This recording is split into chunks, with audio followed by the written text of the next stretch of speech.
Good evening. This evening we're going to learn how to make gold. So this is the 110th session of the Carl Jung Depth Psychology Reading Group. And for what it's worth. And let's see here. Guess there's no way to pause the recording. I'm going to tell you about Psychology and Alchemy tonight. This is the book. It's Psychology and Alchemy by C.G. Jung. It's volume 12 of the collected works of C.G. Jung, and it's quite an impressive volume. It's about 1.5 inches thick, and as you can see, and let's see, on the back of the book, on the back cover, it says the following, so I'll just read it to you. First comes the New York Times book review, and it says, "This book presents the gold that Jung believes the alchemists did produce from baser metals, and it consists of their guarded, confused, heretical anticipations of modern psychology. Not only did they prepare the way for chemistry, they also showed how man may free himself from the demons of the unconscious." And then there's another one here. "Psychology and Alchemy has been one of Jung's most influential works.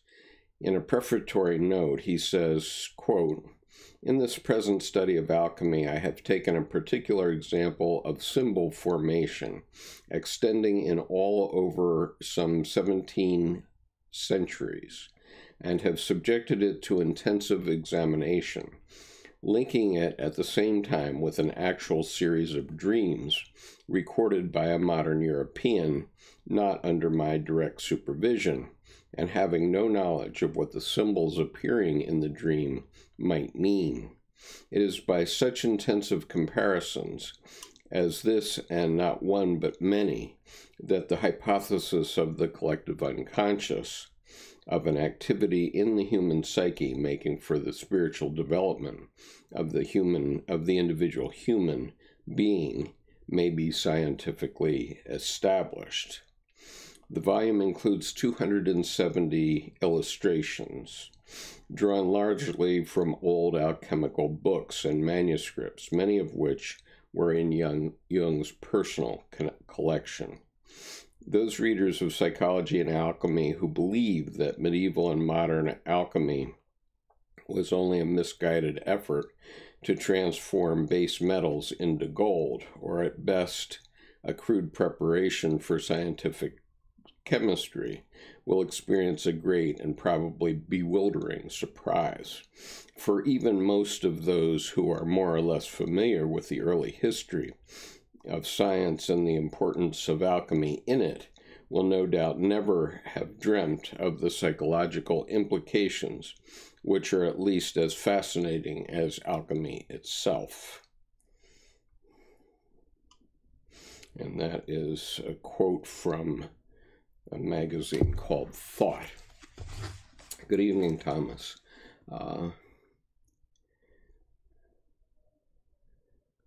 Great. Thank you for the pointer. Thomas has said that Thomas More also has a video on Psychology and Alchemy, and I think that would be very worth listening to, because he is a long-time Jungian analyst. He originally was aspiring to be a Jesuit, I believe. He never took the vows, if I understand correctly. And he's written many books, and he's a very good thinker. So I recommend following Thomas's lead there. And so Solid Snake says those alchemists were up to much more. Absolutely. Okay, so let's talk about why alchemy first. And so when I first got into the alchemical issues within Dr. Jung's oeuvre, I just didn't know. I didn't understand why he had spent any time at all on alchemy. And mind you, alchemy had been thrown out of the university in Europe, or all universities in Europe, about 300 years before Dr. Jung came along. And what he discovered and mainly showed is that the alchemists were about far more than chemistry. And they were very important to European monarchy over these 17 centuries because they were making all kinds of chemical processes. And so what they had discovered early on was the idea of magnetism and what happens when you take two magnets with a plus and a minus pole and either push them together and they either repel one another or they slam together. And so they discovered magnetism, and they thought that that was so mysterious that they thought God must know what it's doing, what he's doing. And so from that, they decided that they would figure out what else was in matter that God was hiding from them. So they started to slice and dice matter and cook it and various things. And what happened to them was that they started to project their psychological experiences into the vase, okay? And they recorded these, and they recorded the visions that they had. And Dr. Jung came along and discovered that these visions were the same visions that he was finding in his own patients in the first half of the 20th century. And so he thought that that was surprising. And over about a decades-long effort, he created a lexicon with 20,000, I believe 20,000 Latin terms that the alchemists used to describe their processes. And of course, they wanted to hide them from the church because among the things that they were projecting into their chemical work was their own shadows. And so they hid them from the church by basically a code which was in Latin and which used these concepts as a way to make it hard for the church to know what they were doing. And so one of the most famous of the terms is Sabe and Coagula. And what that means is that you would dissolve something and then you would let it coagulate as something else. You'd basically create another compound. And so the crown heads of Europe did use some of these compounds for everything from explosives to dyes for the textile industry and so on. Thomas says, the actual processes are discussed in Tom Cavalli's book. I learned so much about ancient alchemy from this book, much of it whimsical, much of it serious. He gives recipes for practical inner work. Terrific. That's also useful. And I certainly don't claim to be an expert on the analytical aspects of alchemy for Dr. Jung's work, but I am very interested in what he was saying about religion particularly. And so this book that I'm talking about, which is tonight's topic, is Psychology and Alchemy by C.G. Jung, and we'll see if we want to groan all the way through it. It is quite a tome, but it's divided into three major parts, and the first part is called Introduction to the Religious and Psychological Problems of Alchemy. And I have taken some notes, which I put in the Dropbox tonight under the handouts subfolder, and then in the subfolder called 011419, which is today's date. And so if you want to follow along with my notes, you can do that. I'll just give you a little peek at them just so you have a sense of it.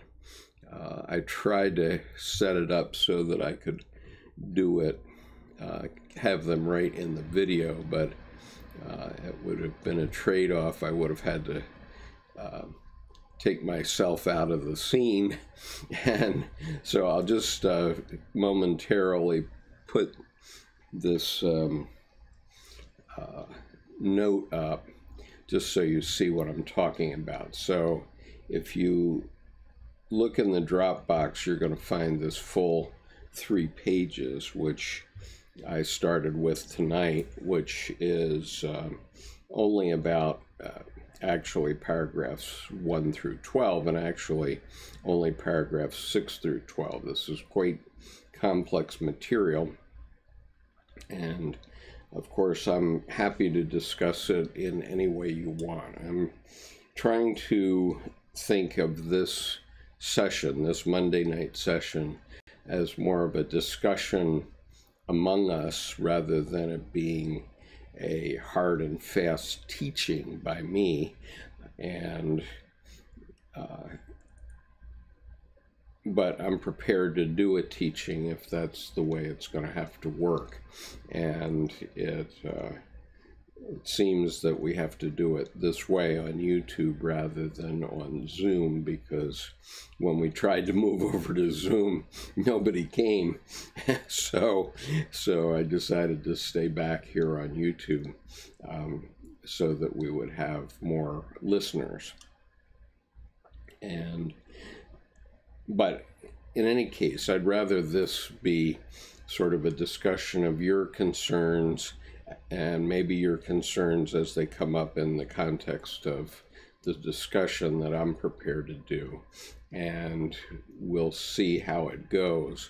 Now, I do have to apologize for last week because we had very bad reception at Sammy's Pizza Kitchen, and I think that may have been because I hooked up to the wrong Wi-Fi network. And I'll be more careful about that next time. But when we meet at Sammy's, when I meet with the local group that started this operation in the first place, we've cut our meetings down to once a month rather than once a week, so that we can do more online. So that's why we've been having more sessions online. But I am committed to meet with them once a month. So I will continue to try to broadcast our meetings so that those of you who are interested can share those meetings with us. But unfortunately, last time I was totally unable to get the chat. And so on those days when we go over to Sammy's, I just will have to rely on some of the regulars here, like Tom or Art or whoever is here, to keep the chat going.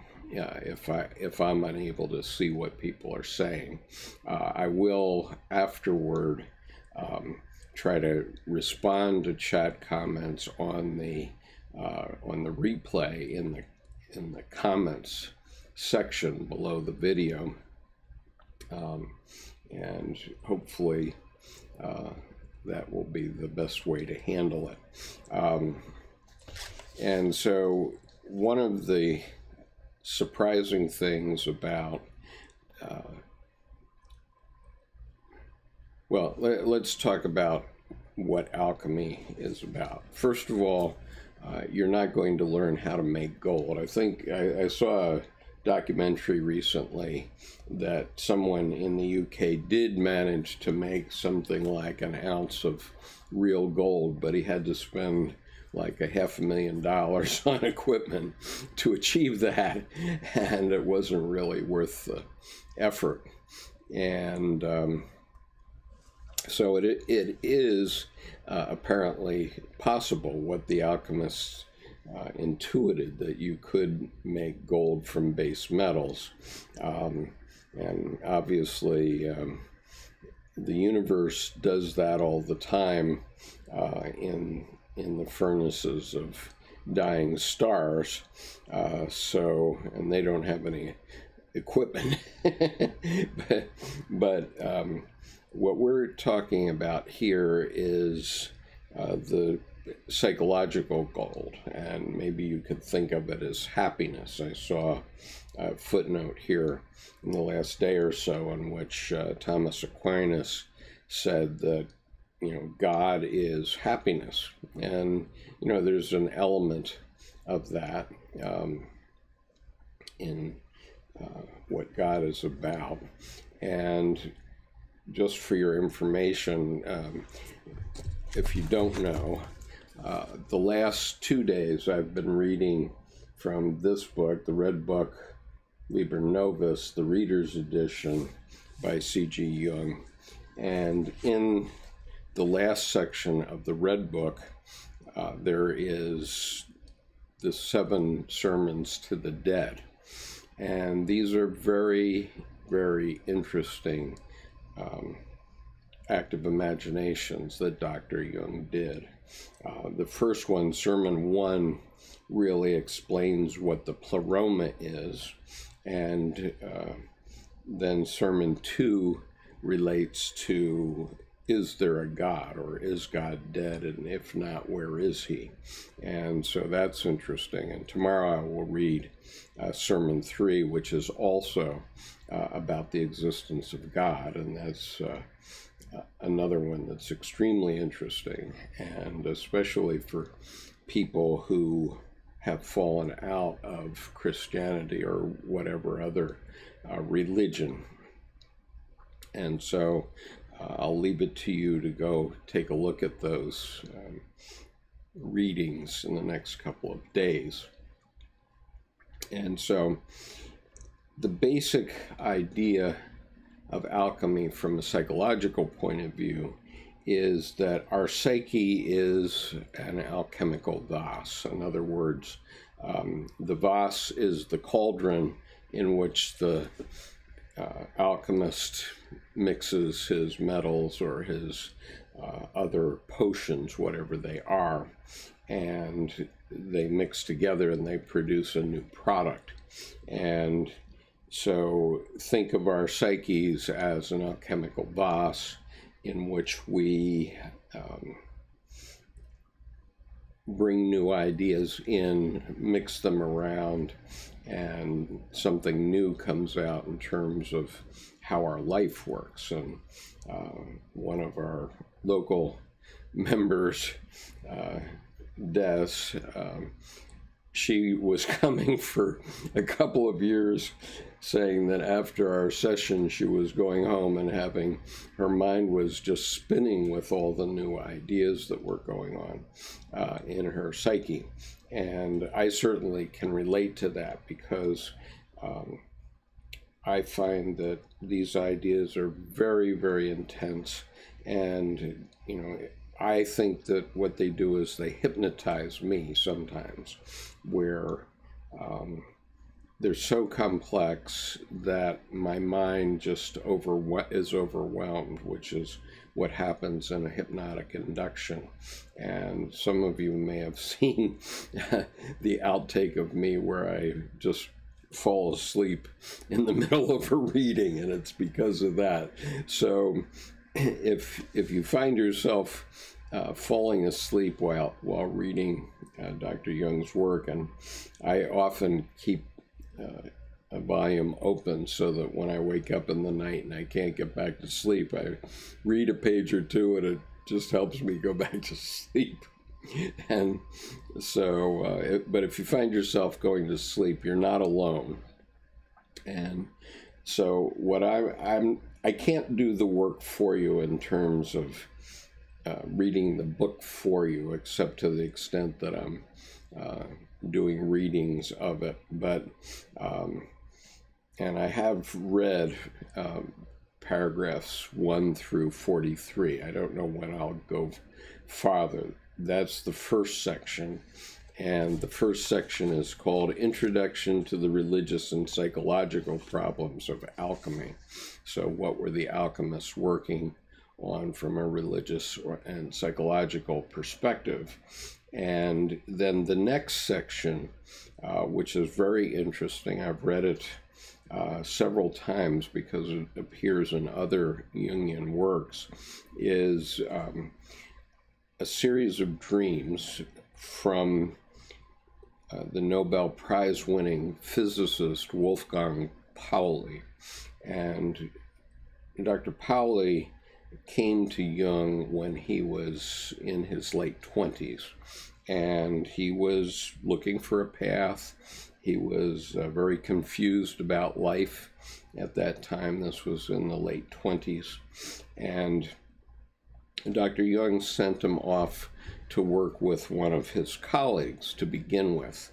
And the significant thing is that in the course of that work, which lasted several years, Dr. Pauli produced dreams which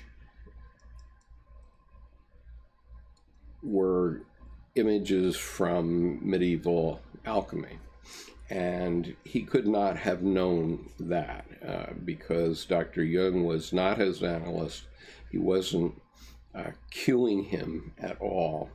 And so there were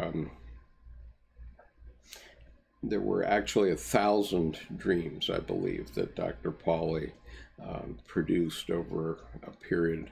It may have been as much as 10 years, but I think he was with this colleague of Dr. Jung's for perhaps 2 or 3 years, long enough to produce a series of dreams which are indicia of the process of individuation, which happens in alchemy. And so this part of the book, Dr. Jung hasn't taken 1,000 dreams, but he's taken about 55 dreams and shown how Dr. Pauli's dreams matched images that were in old alchemical texts from 400 or 500 years before. And because Dr. Pauli was educated as a physicist and mathematician and so on, he never had exposure to these so-called soft sciences, and so Dr. Jung felt that his imagery came up spontaneously and therefore was a good example of how the so-called alchemical process of individuation takes place. And so let me just take a look at what you're saying here.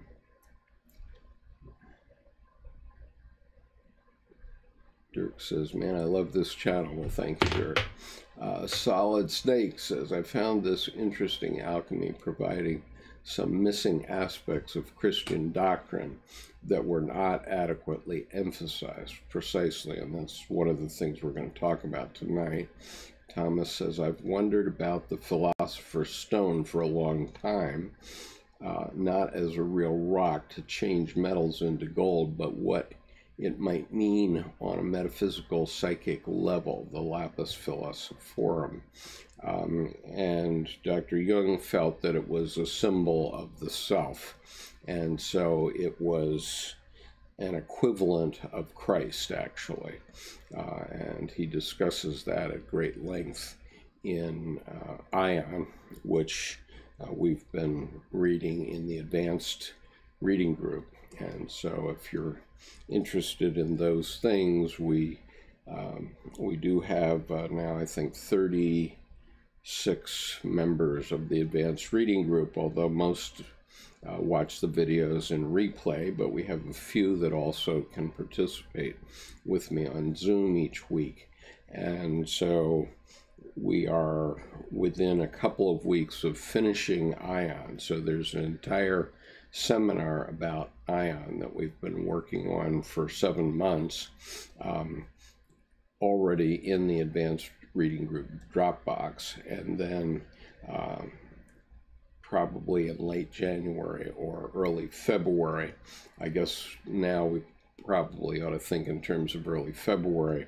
I'm going to start Mysterium Conjunctionis, which is Dr. Jung's last book. It's a very complex, also very difficult book, and I'm anticipating that that seminar is going to take about a year to complete, and or at least a year. But anyway, I'm going to give it a go. Let's see. Art says, I have found God through the 12 steps in this group. That's great, Art. And somehow I want to learn how 12-step programs help people to find God, because it seems to me that whatever that methodology is, it may be useful for other people. I mean, I talk about it, but I've never been in a 12-step program, so I don't know myself how it works. Solid Snake says, I hear you on that. Jung is so compelling, and the alchemists are the true followers of God. Arguably, yes. And keep in mind that I did write a review of this book, which I had made available before. Let's see, I guess I can find the link to that fairly quickly.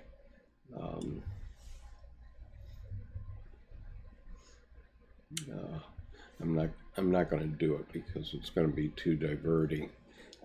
But I will put in the description of this video and playback, I'll put the link to my review of Psychology and Alchemy. But my fundamental finding in that review, which I did 4 years ago, is that Dr. Jung basically here has written the history of the human psyche, talking about its evolution over centuries.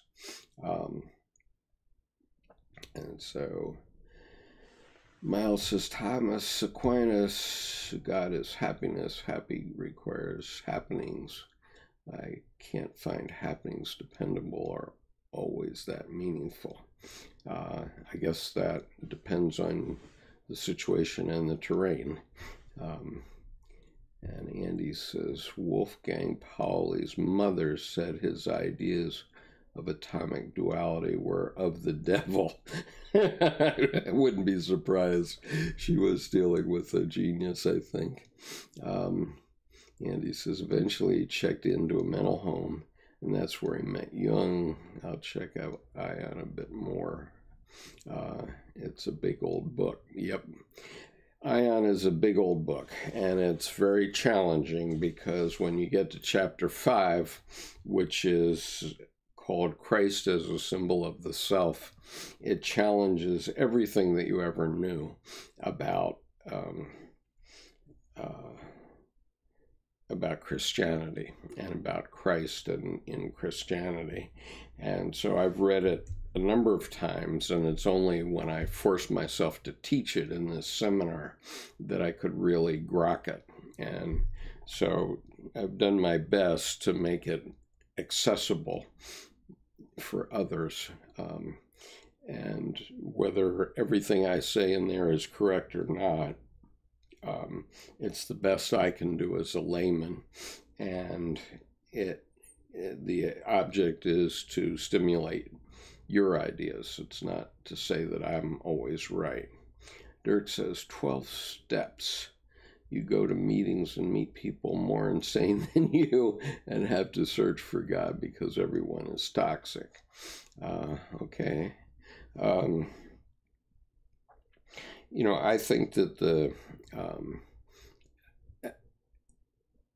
it seems to me, and I have paid some attention to this book called Carl Jung and Alcoholics Anonymous, which does talk about the 12-step program. And it occurred to me that they're talking about religious experiences. And one of the key things that we have to talk about here is religious experiences, which is something that happens in 12-step programs. And it happened to both Roland Hazard, I think his name was, and Bill Wilson, who was his friend, who was really the founder of Alcoholics Anonymous. They both had religious experiences. And I've talked many times in this group about religious experiences I have had, and I've had quite a number of them because I have them almost daily, but I know what I'm looking for. And so just in terms of simplicity,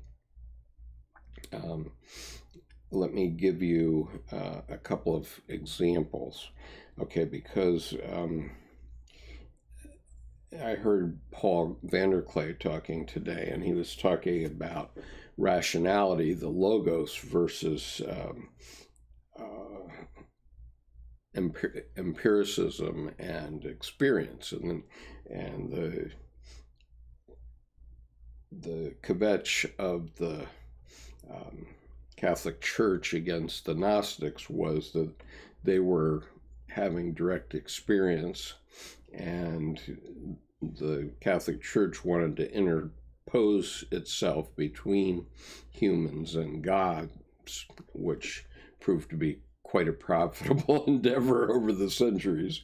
And so they chased the Gnostics out of existence, and every time anybody started talking about religious experiences, the church would burn them at the stake. So it took a long time to break through. But we can understand them, it seems to me, very simply by thinking about learning to type as an example. Now, logically, if you don't know how to type, before you know how to type, I presume that everybody that's watching a video like this on a computer is already well able to handle the keyboard. But just think about the time before you could handle the keyboard. And at that time, you could believe that you could learn to type, but there's no amount of logic that could make you type, physically type. You had to start to experience it, and so you'd put your hand on the keyboard and you'd start doing repetitions. I remember my typing teacher, he had a stick that he would pound on the floor to keep time, and as we were doing these exercises, and just mysteriously at some point, it's not ever a question of believing that you can type. It just is, at some point you get to the point where you know that you can type, and you can type. And so that's the transition that we're talking about. Another example is riding a bicycle or playing a musical instrument, where you know, as long as you have to learn how to hold a violin, you know, you may believe that you're a violinist, but until you can play with feeling and having fully brought into your alchemical vase how to play your instrument, whether it's a piano or a violin or a recorder, you can't play that instrument. But once you have some experience with it, then you can have an experience, or then that's a religious experience. It's a transcendental experience, because then your unconscious is the boss, and your unconscious is making it possible for you to type or ride a bicycle or play the instrument or what have you. And so there are many examples of that in a person's lifetime. And so religion is somewhat like that too. And obviously, what all religions try to do is they take you through the, you know, the catechism and teach you this and that, or even a school, and, you know, just take mathematics, for example. As long as the teacher has to explain to you mathematics, then you can't do it necessarily, but ultimately you get to a point where you've had enough experience and you just can. And is my voice, is this video in sync? It doesn't seem so on my screen, but I'm going to just clap my hands here as a way to set up fixing it if necessary. Yeah, that seems to be out of sync, but if people can still hear me, I'll keep going. So in any case, so eventually, if you do enough of the exercises in religion, some people do have a religious experience there. Now, as I've said, I've had 3 religious experiences in a church that I was conscious of.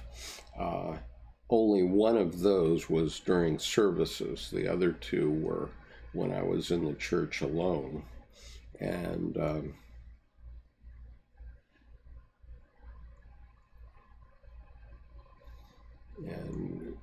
Art says spiritual is being. Well, I think that's right. So you're being a typist or what have you. And so, okay, it's out of sync. This is not good. So let me do this. I will come back online, but I'm going to discontinue the broadcast for a few minutes and reboot my OBS so that it gets in sync, and I will come right back. And I hope that doesn't destroy your experience, but otherwise your experience may not be so good. Anyway, so I'm going to stop streaming. I will come right back as quickly as I can within 5 minutes. I apologize for